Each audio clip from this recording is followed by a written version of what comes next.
Okay. Dear students, welcome to KTU Online Study App. So, Civil Engineering, ഇപ്പോൾ KTU 2024 സ്കീമിൽ S2 സ്റ്റുഡൻസിന് programme core എന്ന് പറഞ്ഞ ഒരു സെക്ഷൻ ഇൻട്രൊഡ്യൂസ് ചെയ്തിട്ടുണ്ട്. അതിൽ ഫസ്റ്റ് കോർ സബ്ജക്റ്റ് ആണ് മെക്കാനിക്സ് ഓഫ് സോളിഡ്സ്. അപ്പോൾ ആദ്യം നമ്മൾ മനസ്സിലാക്കേണ്ട ഈ ഒരു സബ്ജക്റ്റിൻ്റെ ഇമ്പോർട്ടൻസ് ആണ്. അതായത് ജനറലി ഇത് നിങ്ങളുടെ സീനിയർ സ്റ്റുഡൻസ് ഒക്കെ S3യിൽ പഠിച്ചുകൊണ്ടിരുന്ന ഒരു കോർ പേപ്പർ ആയിരുന്നു മെക്കാനിക്സ് ഓഫ് സോളിഡ്സ് അല്ലെങ്കിൽ മോസ് എന്ന് പറയുന്ന സബ്ജക്റ്റ്. അതിന് നിങ്ങളുടെ ഒരു സ്കീം റിവിഷൻ വന്നപ്പോഴേക്കും സെക്കൻഡ് ഇയർ പഠിക്കേണ്ട ഒരു പേപ്പറിന് നിങ്ങളുടെ S2ൽ തന്നെ ആഡ് ചെയ്തിട്ടുണ്ട്.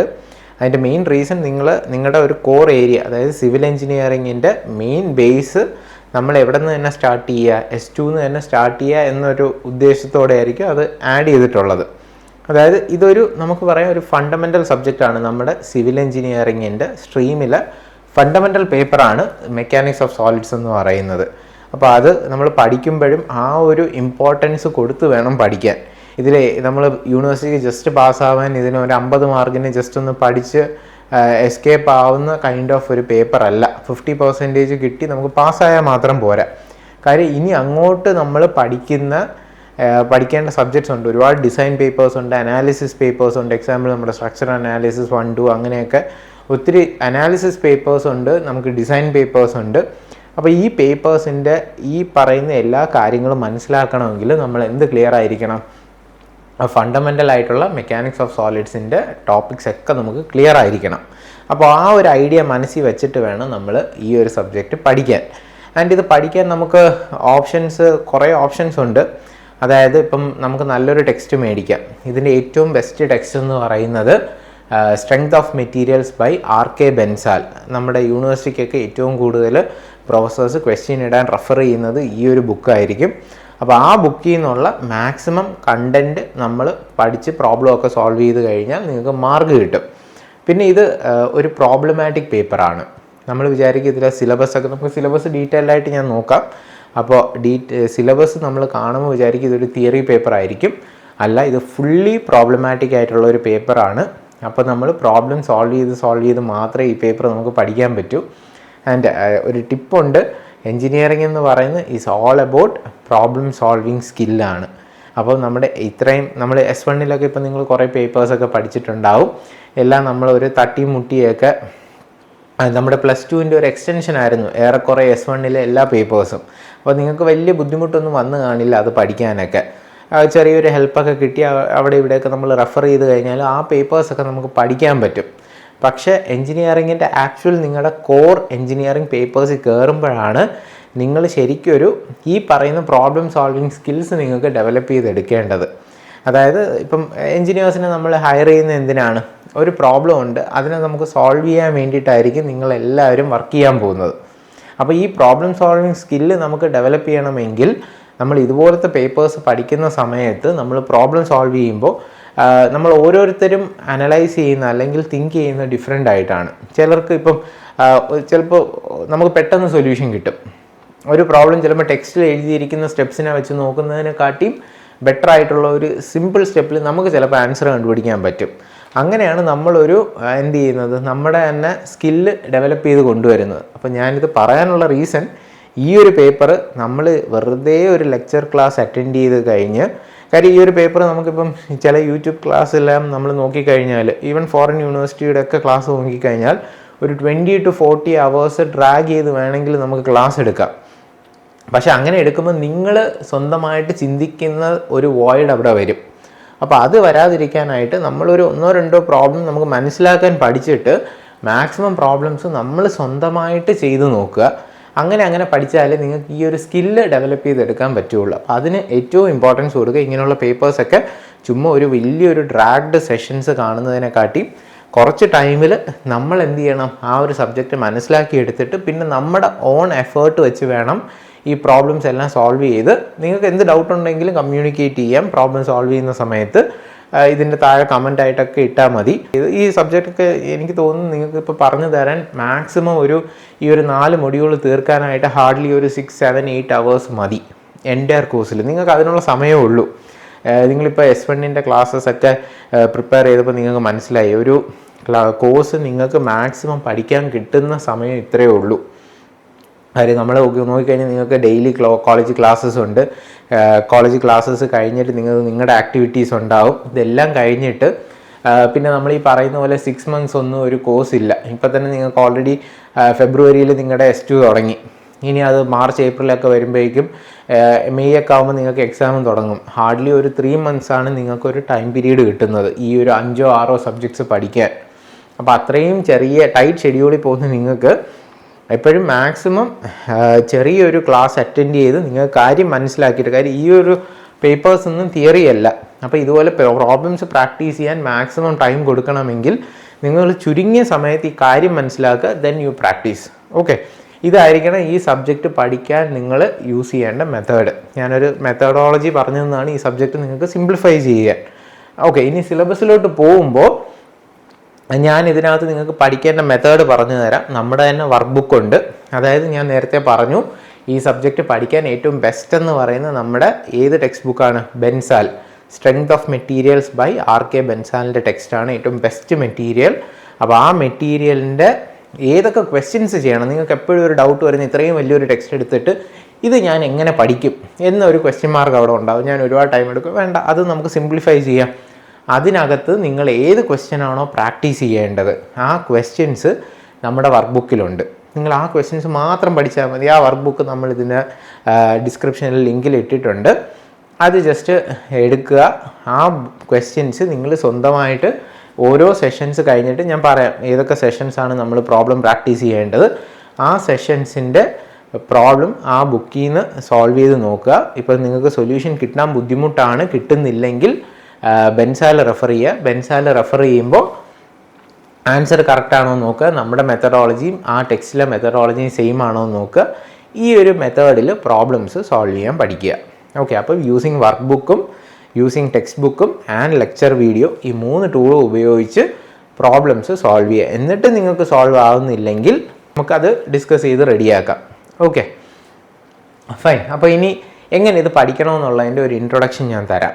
അപ്പം നമുക്ക് ഈ പറയുന്ന സ്ട്രെങ്ത് ഓഫ് മെറ്റീരിയൽസിൻ്റെ ക്ലാസ്സസ് എല്ലാം നമ്മുടെ ആപ്പിൽ അവൈലബിൾ ആണ്. KT ഓൺലൈൻ സ്റ്റഡി ആപ്പ് ആൻഡ്രോയിഡിൽ അവൈലബിൾ ആണ്. iOS യൂസേഴ്സിനും വിൻഡോസിലും യൂസ് ചെയ്യാൻ വെബ്സൈറ്റിൽ പോവുക, www.ktonlinestudy.com. അതിൽ സ്റ്റാർട്ട് ലേണിംഗ് ബട്ടൺ ക്ലിക്ക് ചെയ്ത് കഴിഞ്ഞാൽ നിങ്ങൾക്ക് ബാക്കി ലോഗിൻ പേജ് കിട്ടും. അതിൽ നിന്ന് ആപ്പ് യൂസ് ചെയ്യും പോലെ യൂസ് ചെയ്യുക. അതിൽ ഇപ്പോൾ ഓൾറെഡി നമ്മുടെ എൻറ്റയർ മൊഡ്യൂൾസ് അതിനകത്ത് അവൈലബിൾ ആയിട്ടുണ്ട്. അപ്പോൾ അതിൽ ഓരോ ഓർഡറിൽ നമുക്ക് എങ്ങനെ പഠിക്കണമെന്ന് നമുക്ക് ഈ ക്ലാസ്സിൽ നോക്കാം. ഓക്കെ, സോ ഫസ്റ്റ് മൊഡ്യൂളിനെ നമുക്ക് എൻറ്റയർലി 3 ചാപ്റ്ററായിട്ട് ഡിവൈഡ് ചെയ്യാം. Chapter 1, chapter 2, chapter 3. അതിൽ ചാപ്റ്റർ 1 ബേസിക് ഫണ്ടമെൻറ്റൽസ് ആണ് നമ്മൾ പഠിക്കുന്നത്. ആ ഫണ്ടമെൻറ്റൽസ് എന്തൊക്കെയാണ്? Stress, strain. അപ്പോൾ ഈ സ്ട്രെസ്സിനെ പറ്റി നമുക്ക് ആദ്യം നിങ്ങൾ മനസ്സിലാക്കേണ്ട ഒരു ഫണ്ടമെൻ്റൽ തിങ് ഉണ്ട്. What is stress? നമ്മൾ ഇതിനു മുന്നേ പഠിക്കുന്നതെല്ലാം, ഇപ്പോൾ 12th നമ്മൾ പഠിക്കുമ്പോൾ എല്ലാം നമ്മൾ ഫോഴ്സസിനാണ് ഇമ്പോർട്ടൻസ് കൊടുത്തത്. ഫോഴ്സ് എന്ന് പറയുന്നത് ഇപ്പോൾ നമ്മളൊരു പുഷ് ഓർ പുൾ, നമ്മൾ ഒരു സ്ഥലത്ത് നിന്ന് ഇപ്പോൾ ഇങ്ങനെ ഒരു ഫോഴ്സ് കൊടുക്കുന്നു, അല്ലെങ്കിൽ ഒരു പുള്ള് കൊടുക്കുന്നു, അല്ലെങ്കിൽ ഒരു ബെൻഡിങ് ഫോഴ്സ് കൊടുക്കുന്നു, അതെല്ലാം ഫോഴ്സിൻ്റെ ടേംസിലാണ് നമ്മൾ പറയുന്നത്. അപ്പോൾ ഇതുപോലെ ഒരു പുഷ് ഞാനിപ്പോൾ ഇതിന് കൊടുത്തു, ഇതിന് ചിലപ്പോൾ ഇതിന് തിൻ മെമ്പർ ആയതുകൊണ്ട് ഇത് പൊട്ടാം. അതേ ഫോഴ്സ് ഞാൻ ഈ വാളിൽ കൊടുത്തു, എന്തെങ്കിലും അത് അറിയുന്ന പോലും ഉണ്ടാവില്ല. അപ്പോൾ ഫോഴ്സ് ആസ് സച്ച് നമുക്കൊന്നും കൺവേ ചെയ്യുന്നില്ല. പക്ഷേ ഫോഴ്സ് എത്ര ഏരിയയിലാണ് ഡിസ്ട്രിബ്യൂട്ട് ചെയ്തിരിക്കുന്നത്, if it is on acting on A larger area, അവിടെ ഉണ്ടാകുന്ന എഫക്റ്റ് എന്തായിരിക്കും? വളരെ ചെറുതായിരിക്കും. അപ്പോൾ സ്ട്രെസ് വാല്യൂ ഡിക്രീസസ്. സ്ട്രെസ് എന്ന് പറയുന്നത് is nothing but force per unit area. Unit എന്താണ്? Newton/mm². അപ്പോൾ ഏരിയ വലുതായി കഴിഞ്ഞാൽ ആ ഫോഴ്സിന് എഫക്റ്റ് കുറയും. ഏരിയ ചെറുതായാലോ ഫോഴ്സിൻ്റെ എഫക്റ്റ് കൂടും, അത് പൊട്ടാൻ ചാൻസ് ഉണ്ട്. അപ്പോൾ അതുകൊണ്ടാണ് നമ്മൾ സ്ട്രെസ്സ് സെപ്പറേറ്റ് ആയിട്ട് ഫോഴ്സിനെക്കാട്ടിയും കൂടുതൽ ഇനി നമ്മുടെ സിവിൽ എഞ്ചിനീയറിംഗ് ടേംസിൽ ഫോഴ്സ് അല്ല യൂസ് ചെയ്യാൻ പോകുന്നത്. നമ്മൾ ഏറ്റവും കൂടുതൽ യൂസ് ചെയ്യാൻ പോകുന്ന ടേം എന്തായിരിക്കും? ഫോഴ്സ്, സ്ട്രെസ് ആയിരിക്കാം. ഓക്കെ, അപ്പോൾ സ്ട്രെസ്സാണ് ഏറ്റവും ഇമ്പോർട്ടൻ്റ് ആയിട്ടുള്ള ഒരു ടേം നമ്മുടെ. ഇനി നെക്സ്റ്റ് സ്ട്രെയിൻ. സ്ട്രെയിൻ എന്ന് പറയുന്ന റെപ്രസെൻറ്റേഷൻ സ്മോൾ ലെറ്റർ E ആണ്. അതായത് നമ്മൾ ഒരു പുള്ള് കൊടുത്തു അല്ലെങ്കിൽ പുഷ് കൊടുത്തു, അപ്പോൾ ഈ മെറ്റീരിയൽ എന്ത് സംഭവിക്കും? It will either get elongated. നമ്മൾ പുള്ളാണ് ചെയ്യുന്നതെങ്കിൽ ഇത് മെറ്റീരിയൽ എലോങ്ങേറ്റ് ആവും. എലോങ്ങേറ്റ് ആകുമ്പോൾ അതിനൊരു എന്തുണ്ടാവും? ചേഞ്ച് ഇൻ ലെങ്ത് ഉണ്ടാവും. ഇതിനൊരു ഒറിജിനൽ ലെങ്ത് ഉണ്ടായിരുന്നു. That change in length divided by original length, അതിനെയാണ് നമ്മൾ എന്തെന്ന് വിളിക്കുന്നത്? സ്ട്രെയിൻ. ക്ലിയർ? അപ്പം സ്ട്രെസ്സും സ്ട്രെയിനും ഒരു ഐഡിയ കിട്ടി. സ്ട്രെയിൻ എന്ന് പറയുന്നത് change in length caused by original length. ഇനി നമ്മൾ മെയിനായിട്ട് അറിയേണ്ട അടുത്തൊരു ടോപ്പിക്കാണ് what are the different types of materials. Materials 2 ടൈപ്പായിട്ട് നമുക്ക് പറയാം, ഡക്റ്റൈൽ മെറ്റീരിയലും ബ്രിട്ടിൽ. ഇത് നിങ്ങൾ ലോവർ ക്ലാസ്സസിൽ പഠിച്ചിട്ടുള്ള അതേ കാര്യമാണ്. എന്താണ് ഡക്റ്റൈൽ മെറ്റീരിയൽ, എന്താണ് ബ്രിട്ടിൽ മെറ്റീരിയൽ? നമ്മളിപ്പോൾ ഒരു ചോക്ക് എടുത്തു, ഏറ്റവും നല്ല എക്സാമ്പിൾ. ചോക്കിൽ നമ്മളൊരു ലോഡ് കൊടുത്തു. നമ്മൾ കൊടുത്തുകൊണ്ടിരിക്കുമ്പം അതിന് ഒരു ചേഞ്ചും ഇല്ല, അത് വെറുതെ കൂളായിട്ട് ലോഡൊക്കെ എടുക്കും. എന്നിട്ട് ഒരു പോയിൻ്റ് എത്തുമ്പം പൊട്ടും, അല്ലേ? ആ പോയിന്റിൽ പൊട്ടുമ്പോഴായിരിക്കും നമ്മൾ അറിയുന്നത്, അയ്യോ ഇത്രയും സ്ട്രെസ് കൊടുത്തു കഴിഞ്ഞാൽ ഈ സാധനം പൊട്ടിപ്പോവും. അപ്പോഴാണ് നമുക്ക് അതിൻ്റെ ഒരു കണ്ടീഷൻ കിട്ടുന്നത്. അതായത് അതിനൊരു very little deformation before failure. Very little deformation before failure. Such materials are called brittle. Clear? And what about ductile material? നമ്മൾ അയൺ പൈപ്പൊക്കെ എടുത്തു കഴിഞ്ഞ് നമ്മൾ ബെൻഡ് ചെയ്ത് കഴിഞ്ഞാൽ ബെൻഡായി വരും. അപ്പോൾ ബെൻഡാവുന്നതിന് എന്തിൻ്റെ ഇൻഡിക്കേഷനാണ്? എനിക്ക് സ്ട്രെസ് ഉണ്ടാവുന്നു. അങ്ങനെ കൂടുതൽ സ്ട്രെസ് കൊടുക്കുമ്പോഴേക്കും അത് അവിടെ വെച്ച് പൊട്ടാൻ ചാൻസ് ഉണ്ട്. അപ്പോൾ പൊട്ടുന്നതിന് മുന്നേ അല്ലെങ്കിൽ ഫെയിലിയറിന് മുന്നേ ഒരുപാട് സിഗ്നൽസ് നമുക്ക് കിട്ടും. അതുകൊണ്ടാണ് നമ്മൾ ഈ വണ്ടികളിലെല്ലാം പ്രിവെൻറ്റീവ് മെയിൻ്റനൻസും ബ്രേക്ക് ഡൗൺ മെയിൻ്റനൻസും ഉണ്ട്. വണ്ടിയിൽ ഈ ചില ശബ്ദങ്ങളൊക്കെ നമ്മൾ കേൾക്കുമ്പം ഓരോ പാർട്സ് നമ്മൾ മാറ്റും. അതായത് അതിന് ഡീഫോർമേഷൻ ഉണ്ടാകുമ്പോൾ it is an indication that ആ പാർട്ടിന് എന്തോ കംപ്ലൈൻ്റ് ഉണ്ട്, അതുകൊണ്ടാണ് അത് ഡീഫോം ആവുന്നത്. അപ്പോൾ നമുക്കത് റീപ്ലേസ് ചെയ്യാം. അപ്പോൾ ഡീഫോർമേഷൻസ് ഒക്കെ ഉണ്ടാകുന്നത് ഏത് മെറ്റീരിയലിലാണ്? Ductile. Little deformation brittle. Okay, now ഇനി നമുക്ക് ഏറ്റവും ഇമ്പോർട്ടൻ്റ് ആയിട്ട് അറിയേണ്ട ഒരു സംഗതിയാണ് സ്ട്രെസ് സ്ട്രെയിൻ ഡയഗ്രാം. ഈ സ്ട്രെസ് സ്ട്രെയിൻ ഡയഗ്രാം എങ്ങനെയാണ് വരുന്നത്? നമുക്ക് 2 മെറ്റീരിയലിനും വരയ്ക്കാം. ഏതിനൊക്കെ? ഡക്റ്റൈലിനും വരയ്ക്കാം, ബ്രിട്ടിലിനും വരയ്ക്കാം. നമുക്ക് ഫസ്റ്റ് ഒരു ഡക്റ്റൈൽ മെറ്റീരിയലിൻ്റെ ഡയഗ്രാം നോക്കാം. Stress versus strain diagram. Stress in the Y axis and strain in the X axis. ഈ ഡയഗ്രാം വരയ്ക്കുമ്പോൾ നമുക്ക് ഏകദേശം ഇതുപോലൊരു ഗ്രാഫായിരിക്കും കിട്ടണം. ഓക്കെ, അപ്പോൾ ഈ ഗ്രാഫിൽ ഇത് നമ്മൾ നിങ്ങൾ 12th കണ്ടിട്ടുണ്ടാവും. കണ്ടിട്ടില്ലെങ്കിൽ ഇതൊന്ന് ഡീറ്റെയിൽ ആയിട്ട് നമ്മൾ ഇനി അറിഞ്ഞിരിക്കുക. അതായത് സ്ട്രെസ് വേഴ്സസ് സ്ട്രെയിൻ ഗ്രാഫിൽ നമുക്ക് ഈ ഒരു പോയിന്റിൽ ഇതിൻ്റെ വളരെ ഡീറ്റെയിൽഡ് ആയിട്ടുള്ള ക്ലാസ് നമ്മുടെ ആപ്പിലുണ്ട്. അപ്പോൾ അത് കാണുമ്പോൾ നിങ്ങൾക്ക് ഇതിൻ്റെ ഓരോ പോയിന്റ്സും എങ്ങനെയാണ് വന്നത്, ഏത് മെഷീൻ വെച്ചാണ് ഇത് വരയ്ക്കുന്നത്. നിങ്ങൾക്ക് ലാബിൽ ഹയർ ക്ലാസ്സസിലോട്ട് പോകുമ്പോൾ ലാബിൽ സ്ട്രെങ്ത് ഓഫ് മെറ്റീരിയൽസ് ലാബ് ഉണ്ടാവും. ആ ലാബിൽ നമുക്ക് ഈ ഗ്രാഫ് വരയ്ക്കാൻ യൂസ് ചെയ്ത മെഷീൻ, അതായത് UTM എന്ന് പറയും, യൂണിവേഴ്സൽ ടെസ്റ്റിംഗ് മെഷീൻ. ഈ ഒരു UTM വെച്ചിട്ടാണ് നമ്മൾ ഈ പറയുന്ന സ്ട്രെസ് സ്ട്രെയിൻ ഗ്രാഫ് വരയ്ക്കുന്നത്. അതായത് ആ മെഷീനിൽ നമ്മൾ ഒരു ടെസ്റ്റ് സെക്ഷൻ വയ്ക്കും. അതായത് ഒരു ടെസ്റ്റ് പീസ് വെച്ചിട്ട് 2 എന്ത് കൊടുക്കും, ഹോൾഡേഴ്സ് കൊടുത്തിട്ട് നല്ല ഫോഴ്സിൽ ഇത് വലിക്കുന്ന സമയത്ത് ഇവിടെ ഒരു നെക്കിങ് റീജിയൻ ഉണ്ടാവും. ആ ഒരു മെഷീനിൽ നിന്ന് നമുക്ക് എന്തെടുക്കാൻ പറ്റും? സ്ട്രെസ് എടുക്കാൻ പറ്റും. എത്ര ഡീഫോർമേഷൻ എങ്ങനെ നടക്കുന്നു, ആ ഒരു മെഷീനാണ് നമുക്ക് എന്ത് പ്ലോട്ട് ചെയ്ത് തരുന്നത്, ഈ ഒരു ഗ്രാഫ് പ്ലോട്ട് ചെയ്ത് തരുന്നത്. ബിഹൈൻഡ് ദ ബാക്ക് ഇപ്പം നമ്മൾ അത്ര അറിയണമെന്നില്ല. നമുക്ക് എന്തുണ്ട്, ടെക്സ്റ്റിലൊക്കെ നോക്കിക്കഴിഞ്ഞാൽ ഇതുപോലെ ഒരു ഡയഗ്രാം വെച്ചിട്ടാണ് എക്സ്പ്ലെയിൻ ചെയ്തിരിക്കുന്നത്. ലാബിൽ പോയിട്ട് നമ്മൾ ഏത് ചെയ്യും, UTM വെച്ചിട്ട് ക്ലാസിഫൈ ചെയ്ത് എങ്ങനെയാണ് ചെയ്യുന്നതെന്നൊക്കെ ഉള്ളത് നമ്മൾ ക്ലിയർ ആക്കും. അപ്പോൾ ഇപ്പോൾ അറിഞ്ഞിരിക്കുക, ഇങ്ങനെ ഒരു സ്ട്രെസ് സ്ട്രെയിൻ ഗ്രാഫ് ഇത് ഏത് മെറ്റീരിയലിനാണ്? ഫോർ എ ഡക്റ്റൈൽ മെറ്റീരിയലിന് നമ്മൾ കാണുന്നു. അപ്പോൾ ഇതിൻ്റെ ചില പോയിൻറ്സും കൂടെ നമ്മൾ അറിഞ്ഞിരിക്കുക. Okay, this point is sigma Y, this point is sigma U. അതായത് ഇത് ഏത് പോയിൻ്റാണ്? സിഗ്മ വൈ എന്ന് പറയുന്ന ഈൽഡ് സ്ട്രെസ് എന്ന് അറിയുക. സിഗ്മ യു എന്ന് പറയുന്നത് അൾട്ടിമേറ്റ് എന്നും അറിയുക. അപ്പം എന്താണ് ഈൽഡും അൾട്ടിമേറ്റും? അവിടെ ഒരു ക്ലാസിഫിക്കേഷൻ വന്നു. ഈൽഡിനകത്തുള്ള ഡീഫോർമേഷൻ എലാസ്റ്റിക് ഡീഫോർമേഷനും യുവിനകത്തുള്ള ഡീഫോർമേഷൻ പ്ലാസ്റ്റിക് ഡീഫോർമേഷനുമാണ്. ഓക്കെ, എന്താണ് എലാസ്റ്റിക് ഡീഫോർമേഷൻ, പ്ലാസ്റ്റിക് ഡീഫോർമേഷൻ?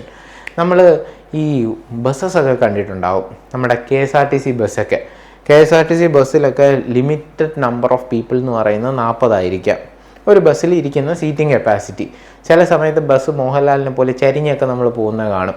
അതിനകത്ത് ഒരു 80-90 ആൾക്കാരുണ്ടെങ്കിൽ ഈ ബസ് ചരിഞ്ഞിരിക്കും. പക്ഷേ ഈ ആൾക്കാർ ഇറങ്ങിക്കഴിയുമ്പോൾ ബസ് വീണ്ടും അതിൻ്റെ നോർമൽ പൊസിഷനിലാവും, ഇല്ലേ? നമ്മളെല്ലാവരും അത് ഒബ്സർവ് ചെയ്തിട്ടുണ്ട്. അവിടെയാണ് ഈൽഡും നമ്മുടെ ഈൽഡ് സ്ട്രെസ്സിൻ്റെ ഇമ്പോർട്ടൻസ്. അതായത് ഈ ബസ്സിന് പല മെറ്റൽ പാർട്സും ഉണ്ട്. ഈ മെറ്റൽ പാർട്സ് ഒക്കെ സ്ട്രെസ് ആകുമ്പോഴേക്കും എന്താവും? ഡിഫ്ലക്റ്റ് ആവും. ഡിഫ്ലക്റ്റ് ആകുന്നത് ഏതിനകത്താണ്? എലാസ്റ്റിക് ഡിഫോർമേഷൻ അകത്തായതുകൊണ്ട് ലോഡ് കയറുമ്പം അതിന് എന്തുണ്ടാവും? അതിന് ഷേപ്പ് ചേഞ്ച് ഉണ്ടാവും. എന്നിട്ട് ലോഡ് മാറ്റുന്ന സമയത്ത് അത് ഏത് ഷേപ്പിലോട്ട് വരും? Back to its normal position. അതുകൊണ്ടാണ് ഇങ്ങനെയുള്ള ഓട്ടോമൊബൈൽസ് ഒക്കെ നമുക്ക് ലോഡ് കൊടുക്കുമ്പോൾ ഷേപ്പ് ചേഞ്ച് വരുന്നു, പിന്നീട് അത് എന്ത് ചെയ്യും? അതിൻ്റെ ആക്ച്വൽ ഷേപ്പിലോട്ട് മാറുന്നു. അപ്പം അങ്ങനെ ഇതിപ്പോൾ നമ്മൾ നോക്കുക, സ്ട്രെസ് ഒന്നും ഇല്ലെങ്കിൽ സ്ട്രെസ് എത്ര വാല്യൂ ആയിരിക്കും? ഒരു സ്ട്രെസ്സും കൊടുക്കുന്നില്ല, നമ്മൾ വളയ്ക്കുന്നില്ല, ഫ്രീ ആയിട്ട് വയ്ക്കുമ്പോഴേക്കും ഇവിടെയാണ് ആ പോയിന്റ് ഇരിക്കുന്നത്. ഫോഴ്സ് കൊടുത്ത് വരുന്ന സമയത്ത് ഇതിന് എന്തുണ്ടാകുന്നു? സ്ട്രെസ് കൂടുന്നു. സ്ട്രെസ് കൂടി എവിടെ എത്തും? സിഗ്മ വൈ എത്തും. ഇത് കുറേ വളഞ്ഞു. പക്ഷെ ഈ പോയിന്റ് ഞാൻ വിട്ടു കഴിഞ്ഞാൽ ഇത് എവിടെയാവും? This is straight back to its original position. പക്ഷെ പിന്നെയും വളച്ചു കഴിഞ്ഞാൽ, ഈ സ്ട്രെസ്സും കഴിഞ്ഞ് പിന്നെയും സ്ട്രെസ് കൂട്ടിക്കഴിഞ്ഞാൽ ഇറ്റ് ഗോസ് ടു ഏത് പൊസിഷനാണ്? Plastic deformation. അത് വളഞ്ഞു. ആൻഡ് ആ വളയുന്നത് പെർമനൻ്റ് ആണ്. പിന്നെ അതിന് എന്ത് ചെയ്യാൻ പറ്റത്തില്ല? റീസ്റ്റോർ ചെയ്ത് പഴയ ഷേപ്പിലോട്ട് പോകാൻ പറ്റില്ല. അത് വളഞ്ഞ് യു പോലെ തന്നെ ഇരിക്കും. ക്ലിയർ? അപ്പോൾ അത് എന്ത് സ്ട്രെസ്സായി? അൾട്ടിമേറ്റ് സ്ട്രെസ്സിലോട്ട് പോയി. നമ്മുടെ മോസിൽ നിങ്ങൾ പഠിക്കുന്നതെല്ലാം ഈ റീജിയനകത്താണ്. അപ്പോൾ ഈ റീജിയനകത്ത് പ്രത്യേകത എന്താണ്? എലാസ്റ്റിക് ഡിഫോർമേഷൻ വിത്തിൻ ഏത് limit? Yield limit. Within yield limit നമുക്ക് ഒബ്സർവ് ചെയ്താൽ മനസ്സിലാവും it's a straight line. So straight line വരണമെങ്കിൽ ഇവിടെ എന്ത് പ്രോപ്പർട്ടി ഉണ്ടായിരിക്കണം? Stress is proportional to strain. This law is called nothing but Hooke's law. അപ്പോൾ നമ്മൾ പുതിയൊരു കാര്യം കൂടെ പഠിച്ചു. ഇതിൽ തിയറി ആയിട്ട് ചോദിക്കുന്നതാണ്. സ്ട്രെസ് പഠിച്ചു, സ്ട്രെയിൻ പഠിച്ചു, ഹൂക്സ് ലോ പഠിച്ചു. അപ്പോൾ ഹൂക്സ് ലോ എന്ന് പറഞ്ഞ് വെറുതെ പഠിക്കുന്ന സാധനമല്ല. നമ്മൾ ഹൂക്സ് ലോയിലോട്ട് വരണമെങ്കിൽ എന്തൊക്കെ പഠിക്കണം? സ്ട്രെസ് സ്ട്രെയിൻ ഡയഗ്രാം ഫോർ ഏതൊക്കെ മെറ്റീരിയൽ? ഡക്റ്റൈൽ മെറ്റീരിയലും ബ്രിട്ടിൽ മെറ്റീരിയലിൻ്റെ ഏതറിയുന്നു? ഡക്റ്റൈൽ മെറ്റീരിയലിൻ്റെ അറിഞ്ഞ് അതിനകത്ത് എന്തൊക്കെ മെൻഷൻ ചെയ്യാൻ പഠിക്കണം? Elastic deformation, plastic deformation and within the elastic limit stress is proportional to strain. പല പിള്ളേരും ഹൂക്സ് ലോ എന്നൊക്കെ പറഞ്ഞ് നമ്മൾ ക്വസ്റ്റ്യൻ ചോദിക്കുന്ന സമയത്ത് പറയുന്നത് സ്ട്രെസ് പ്രൊപ്പോർഷണൽ ടു സ്ട്രെയിൻ. അവിടെ നിർത്തും. പക്ഷെ അത് തെറ്റാണ്. സ്ട്രെസ് പ്രൊപ്പോർഷണൽ ടു സ്ട്രെയിൻ ഏത് ലിമിറ്റിനകത്ത് മാത്രമാണ്?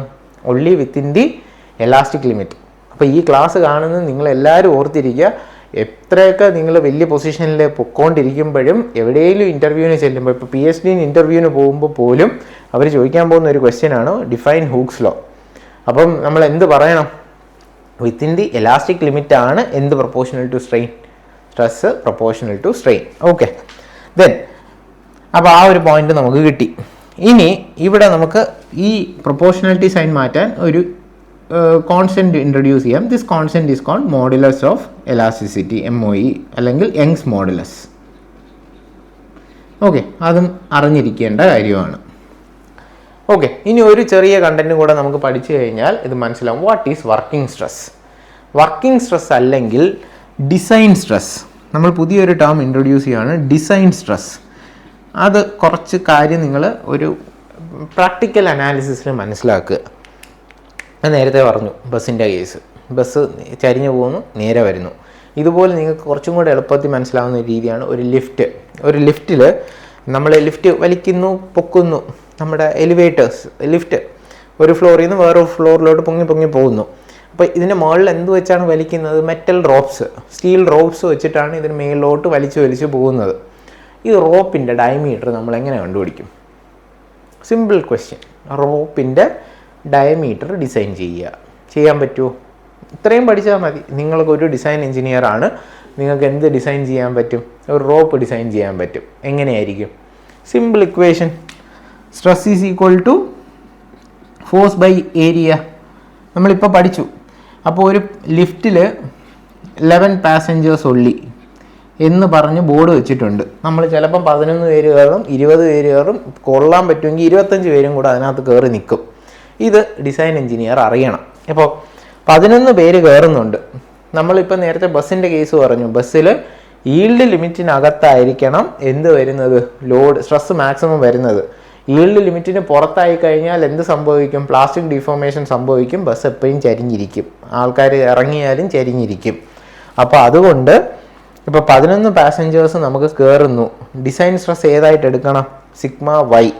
അപ്പോൾ സപ്പോസ് നിങ്ങൾക്ക് ഒരു C40 മെറ്റീരിയൽ, കാർബൺ 40 ഒരു അലോയ് ആണ്.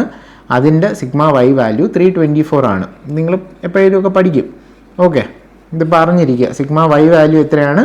324 Nm². അപ്പം നമുക്ക് ഡിസൈൻ ചെയ്യുമ്പോൾ ഈ വാല്യൂ സിഗ്മ വൈ ഇട്ട് ചെയ്ത് കഴിഞ്ഞാൽ 324 അറിയാം.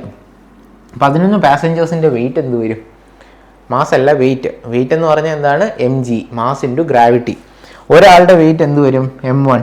ഒരു 100 kg വെച്ച് കഴിഞ്ഞാൽ 100 × 10, 9.8 വരെ ഞാൻ 10 ആയിട്ട് എടുത്തു. അപ്പം 1000 kg ആണ് ഒരാളുടെ വെയിറ്റ്, ന്യൂട്ടൺ ഫോഴ്സ്.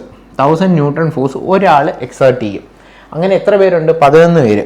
അപ്പം 11,000 ന്യൂട്ടൺ ആണ് ഫോഴ്സ്. അപ്പം നമുക്ക് എന്ത് നോൺ ആണ്? 11,000 ന്യൂട്ടൺ ഫോഴ്സ് അറിയാം. നിങ്ങളിപ്പോൾ ഒരു ഡിസൈൻ എഞ്ചിനീയർ ആവുകയാണ്, നിങ്ങൾ പോലും അറിയാതെ. ഓക്കെ, അപ്പം ഇനി ഏരിയ എന്താണ്? π/4 d². അപ്പോൾ റോപ്പിൻ്റെ ഡയമീറ്റർ നമുക്ക് കണ്ടുപിടിച്ചൂടെ? ഇതറിയാം.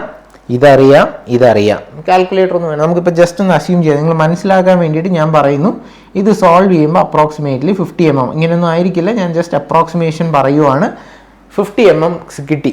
അപ്പോൾ 50 mm റോപ്പ് നമ്മൾ ഈ ലിഫ്റ്റിൽ യൂസ് ചെയ്യുന്നു, പൊക്കാനും താക്കാനും യൂസ് ചെയ്ത് കഴിഞ്ഞാൽ 11 പേര് with a force of 11,000 newton കയറിയാൽ നോ ഇഷ്യൂ. അവിടെ എന്ത് ഡിഫോർമേഷൻ ഇല്ല? പ്ലാസ്റ്റിക് ഡിഫോർമേഷൻ ഇല്ല. റോപ്പ് കറക്റ്റ് വലിഞ്ഞാലും തിരിച്ച് ആൾക്കാർ ഇറങ്ങും back to its normal position. But what happens if ഒരു 2 പേരും കൂടെ കയറി? നമ്മുടെ നാട്ടുകാരാണ്, 15 പേര് കയറി, ഇത് വലിഞ്ഞു പോവും. പിന്നെ ഈ ലിഫ്റ്റ് എന്ത് ചെയ്യത്തില്ല? തിരിച്ച് അതിൻ്റെ ആക്ച്വൽ പൊസിഷനിലോട്ട് വരുന്നില്ല, പ്ലാസ്റ്റിക് ഡിഫോർമേഷൻ ആയി. അപ്പോൾ ആ ഡിസൈൻ എഞ്ചിനീയർ ഒരിക്കലും ഏത് ലിമിറ്റ് ഇടാൻ പാടില്ലായിരുന്നു? സിഗ്മ വൈ വാല്യൂ ഇട്ട് ഡിസൈൻ ചെയ്യരുത്. കാര്യം 11ൽ കൂടുതൽ ഒരാളും കൂടെ വന്നു കഴിഞ്ഞാൽ നമ്മൾ റിസ്കി കണ്ടീഷനിലോട്ട് പോകും. ഗ്രാഫ് എങ്ങോട്ട് ടെൻഡ് ചെയ്യും? റൈറ്റിലോട്ട് ടെൻഡ് ചെയ്യും. സോ എപ്പോഴും നമ്മളിവിടെ സിഗ്മ എന്ന് പറയേണ്ടത് ഡിസൈൻ ആയിരിക്കണം, which is sigma Y divided by factor of safety. ഒരു ഫാക്ടർ ഓഫ് സേഫ്റ്റി നമ്മൾ എപ്പോഴും ഏതിന് കൊടുക്കണം? ഈൽഡ് സ്ട്രെസ്സിന് കൊടുക്കണം. ജനറലി അത് 2 or 3 ആയിട്ട് എടുക്കും. അതിപ്പോൾ ഒരു 3 ആയിട്ട് എടുത്തു കഴിഞ്ഞാൽ 324 പകരം നമുക്ക് എത്ര എടുത്താൽ മതി? ഞാനിവിടെ എഴുതാം, 324/3 വിച്ച് ഈസ് 108. അപ്പോൾ ഈ 108 ഈക്വൽ ടു F/A. എഫ് എത്ര? 11,000 ഡിവൈഡഡ് ബൈ π/4 d². അപ്പം ഡി എന്ത് കിട്ടും? നമുക്ക് 50 ആയിരുന്നു നേരത്തെ കിട്ടിയ റോപ്പിൻ്റെ ഡയമീറ്റർ, ഇപ്പോൾ ഒരു 100 ആവും. ഇതൊക്കെ വെറുതെ വാല്യൂ എഴുതുന്നതാണ്. അപ്പോൾ ഡബിൾ ദി തിക്നെസ് നമ്മൾ ഡയമീറ്റർ കൊടുത്തപ്പോൾ ഈ 11 പേര് കയറിയാലും സ്ട്രെസ് എവിടെ വരുള്ളൂ? അതിൻ്റെ 1/3. ഇവിടെയാണ് 324, ഇവിടെയാണ് 108. അപ്പോൾ ഇനി 3 or 4 പേര് കയറിയാലും വിത്തിൻ ഏത് വാല്യൂ ആയിരിക്കും വരുന്നത്? 324, വിച്ച് ഈസ് ക്വൈറ്റ് സാറ്റിസ്ഫാക്ടറി. അപ്പോൾ അവിടെ ഒരു ബുദ്ധിമുട്ടുണ്ടാകുന്നില്ല. ഏതിന്? നമ്മുടെ ലിഫ്റ്റ് ആൾക്കാർ 15 പേര് കയറിയാലും അതൊരു പ്ലാസ്റ്റിക് ഡിഫോർമേഷനിലോട്ട് പോകുന്നില്ല. അപ്പോൾ ക്ലിയർ ആണല്ലോ. അപ്പോൾ ഇങ്ങനെയാണ് നമ്മൾ എന്ത് ചെയ്യേണ്ടത്? ഹൂക്സ് ലോയും ഹ്യൂക്സ് ലോ യൂസ് ചെയ്യാം. നമ്മുടെ ഫാക്ടർ ഓഫ് സേഫ്റ്റി മനസ്സിലായി. പിന്നെ ഏതാണ്? Working stress. ഡിസൈൻ സ്ട്രെസ് അല്ലെങ്കിൽ വർക്കിംഗ് സ്ട്രെസ് എന്ന് പറയുന്നത് is nothing but yield stress divided by factor of safety. അപ്പോൾ ഇത്രയും കാര്യങ്ങളാണ് നമ്മുടെ ചാപ്റ്റർ 1 ബേസിക്സ് ആയിട്ട് കൊടുത്തിരിക്കുന്നത്. ഇനി ഇതിനകത്ത് പ്രോബ്ലമാറ്റിക് ടോപ്പിക് എന്ന് പറയുന്നത് നമ്മുടെ ഹൂക്സ് ലോയുടെ ആപ്ലിക്കേഷനാണ്. ആക്സിയലി ലോഡഡ് ബാർസും, അതായത് uniform bar, varying cross section, ഈ 2 ടോപ്പിക്കും. പിന്നെ ടെമ്പറേച്ചർ എഫക്ട്സ് എന്ന് പറയുന്ന, ഈ ടെമ്പറേച്ചർ കാരണം മെറ്റീരിയൽസിന് എന്തുണ്ടാവും? വലുതാവുന്നുണ്ട്, ചെറുതാവുന്നുണ്ട്, ടെൻഷൻ ഉണ്ടാകുന്നുണ്ട്, കംപ്രഷൻ ഉണ്ടാകുന്നുണ്ട്. ഇത്രയും കാര്യങ്ങളും കൂടെ നമ്മൾ മനസ്സിലാക്കി ബെൻസാലിൻ്റെ ടെക്സ്റ്റിൽ നിന്ന് ഈ ഒരു അടുത്തൊരു ലെക്ചർ ക്ലാസ് വരുന്നതിന് മുന്നേ നിങ്ങളിത് പ്രിപ്പയർ ചെയ്യുക. നമ്മുടെ ആപ്പിനകത്ത് ഞാൻ പറഞ്ഞു, ആൻഡ്രോയിഡ് ആപ്പുണ്ട്, വെബ് ആപ്പുണ്ട്. നിങ്ങൾക്ക് ഏതാണോ സൗകര്യം അതുപോലെ അതിൽ ചെന്നിട്ട് ഈ ഒരു ക്ലാസ്സസ് ഇതെല്ലാം അതിനകത്ത് ഫ്രീ ആയിട്ട് അവൈലബിൾ ആണ്. അപ്പം ഈ പറയുന്ന ഇത്രയും കാര്യങ്ങളാണ് ഫസ്റ്റ് മൊഡ്യൂളിൻ്റെ first chapter, axially loaded bars. അതിൽ നിന്നായിരിക്കും നിങ്ങൾക്ക് പ്രോബ്ലം ടോപ്പിക്ക് ചോദിക്കുന്നത്. പക്ഷേ ഇത് ഏതിൻ്റെ ആപ്ലിക്കേഷനാണ്? ഹൂക്സ് ലോയുടെ ആപ്ലിക്കേഷനാണ്. അപ്പോൾ ആ പ്രോബ്ലംസ് നമ്മുടെ ഈ 2 ടോപ്പിക്കിനെ ബേസ് ചെയ്ത്, ആക്സിയലി ലോഡഡും ടെമ്പറേച്ചർ എഫക്ട്സിനും തെർമൽ എഫക്ട്സിനെയും ബേസ് ചെയ്തിട്ടുള്ള പ്രോബ്ലം നമ്മുടെ ഫസ്റ്റ് മൊഡ്യൂളിലെ വർക്ക് ബുക്കിലുണ്ട്. വർക്ക് ബുക്ക് ഡിസ്ക്രിപ്ഷനിലുണ്ട്. ആ വർക്ക് ബുക്കിൽ ഈ ഫസ്റ്റ് ക്ലാസ് കാണുക. ക്ലാസ് കണ്ട് ഇതിൻ്റെ 2ൻ്റെയും കൺസെപ്റ്റ് മനസ്സിലാക്കിയിട്ട് വർക്ക് ബുക്ക് എടുക്കുക, വർക്ക് ബുക്കിലെ പ്രോബ്ലം സോൾവ് ചെയ്ത് നോക്കുക. സൊല്യൂഷൻ കിട്ടാൻ ബുദ്ധിമുട്ടുണ്ടെങ്കിൽ ബെൻസാലിൻ്റെ ടെക്സ്റ്റ് റെഫർ ചെയ്യുക. എന്നിട്ട് നിങ്ങൾക്ക് വീണ്ടും ഡൗട്ട് ഉണ്ടെങ്കിൽ ഈ ഒരു വീഡിയോയുടെ കമൻറ്റിൽ നിങ്ങൾക്ക് എന്താണോ ഡൗട്ടുള്ളത് അത് കമൻ്റായിട്ട് ഇട്ടേക്കുക. നെക്സ്റ്റ് സെഷൻ നമ്മൾ എടുക്കുമ്പോൾ ഇതിൻ്റെ ഡൗട്ട് ക്ലിയറിങ്ങും തീർത്ത് നമ്മൾ ഏതിലോട്ടും പോവും, എലാസ്റ്റിക് കോൺസ്റ്റൻസിൻ്റെ ചാപ്റ്ററോട്ടും പോവും. അപ്പോൾ നെക്സ്റ്റ് ക്ലാസ്സിൽ അതിൻ്റെ ഡൗട്ട്സും കൂടെ നിങ്ങൾ ഇടുന്നുണ്ടെങ്കിൽ ഞാൻ അതും കൂടെ ക്ലിയർ ആക്കി തരാം. ഡൗട്ടൊന്നും ഇല്ലെങ്കിൽ നമുക്ക് ഏത് സെഷനിലോട്ട് ഡയറക്റ്റ്ലി പോവാം. എലാസ്റ്റിക് കോൺസ്റ്റൻസിൻ്റെ എങ്ങനെ പഠിക്കണം, ഇതുപോലൊരു രീതിയിൽ അതിൻ്റെ ബേസിസ് എന്തൊക്കെയാണ്, അതിൽ നിന്ന് എന്തൊക്കെ യൂണിവേഴ്സിറ്റി ക്വസ്റ്റ്യൻ വരും. ഇപ്പോൾ നമ്മൾ ഇത്രയും നോക്കിയതിൽ ഇത്രയും കണ്ടൻറ്റിൽ നിന്ന് യൂണിവേഴ്സിറ്റി ക്വസ്റ്റ്യൻ ഒന്നും അധികം വരാൻ പോകുന്നില്ല. അപ്പോൾ വരുന്നതെല്ലാം ഏത് ടോപ്പിക്കിൽ നിന്നായിരിക്കും, ഈ യൂണിഫോം ആക്സിയലി ലോഡഡ് ബാർസിലെ യൂണിഫോം ക്രോസ് സെക്ഷനും വേരിയിങ് ക്രോസ് സെക്ഷനും ഉള്ള ബാർസിൽ നിന്നും ക്വസ്റ്റ്യൻസ് വരാം. തെർമൽ എഫക്ട്സിൻ്റെ ക്വസ്റ്റ്യനും ഉണ്ടാവാം. അപ്പോൾ 3 ക്വസ്റ്റ്യൻസ് ആയിരിക്കും നമുക്ക് ഏത് മൊഡ്യൂളിൽ വരണേ, ഫസ്റ്റ് മൊഡ്യൂളിൽ. രണ്ടാമത്തെ ക്വസ്റ്റ്യൻ വരുന്നത് എലാസ്റ്റിക് കോൺസ്റ്റൻറ്റ്. അപ്പോൾ എലാസ്റ്റിക് കോൺസ്റ്റൻസിൽ എന്തൊക്കെയാണ് ഇമ്പോർട്ടൻറ്റ് ഏരിയാസ് എന്നുള്ളത് നമുക്ക് നെക്സ്റ്റ് ക്ലാസ്സിൽ ഡിസ്കസ് ചെയ്യാം. ഓക്കെ, അപ്പോൾ നിങ്ങൾ എന്തായാലും ഇതൊന്ന് പ്രിപ്പയർ ചെയ്ത് വയ്ക്കുക. നമുക്ക് നെക്സ്റ്റ് ക്ലാസ്സിൽ നോക്കാം.